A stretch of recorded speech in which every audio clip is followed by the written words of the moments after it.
මේක තමයි ඉඩමට වතුර එන ප්‍රධාන ඇල. ඕගොල්ලන්ට පේරෙන්නේ සම්පූර්ණයෙන්ම ඇල හොඳට වතුර පිරීලා තියෙනවා.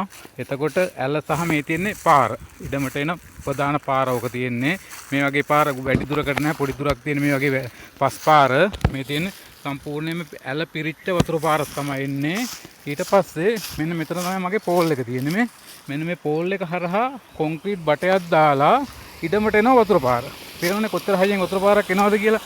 මේ එන වතුර පාර කෙලින්ම ඉඩමට යනවට මම කරලා තියෙන්නේ මෙතන සිලින්ඩර් 4ක් දාලා දැලක් දාලා වතුර පෙරිලා තමයි මේ සිලින්ඩර් 4 පිරෙන්නේ. ඊට පස්සේ ඒ පෙරිච්ච වතුර තමයි මේ ඉඩමට යන්නේ. නැත්තම් මේ ඇලේ එන වතුර වල කුණු රොඩු තියෙනවා. කුණු රොඩුත් එක්ක තමයි ඉඩමට එන්නේ. දැන් අද නම් වතුර පාර පොඩ්ඩක් සැර වැඩි හින්දා සිලින්ඩරෙත් පිරিলা උඩිනුත් වතුර ගලාගෙන එනවා. ඊට පස්සේ මේ එන වතුර ඉඩමේ දෙපැත්තට යන තමයි හදලා තියෙන්නේ. මේ පැත්තට යනවා මෙහාට, මේ පැත්තට යනවා මෙහාට. ඔයගොල්ලන්ට පේනවාද හොඳ වතුර පාරක් එනවා. මොකද සාමාන්‍යයෙන් වගා ඉඩමක තියෙන ප්‍රධානම ප්‍රශ්නය තමයි මේ ජලය. මේ ඉඩම නම් බලන්න දෙයක් නැහැ. ජලය වැඩිත් එක්ක ජලය තියෙනවා.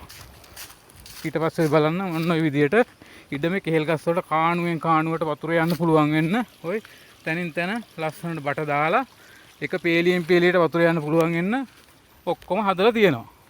ඔය දිගටම ওই විදියට ඉඩමේ දෙපැත්තෙම වතුර යනවා.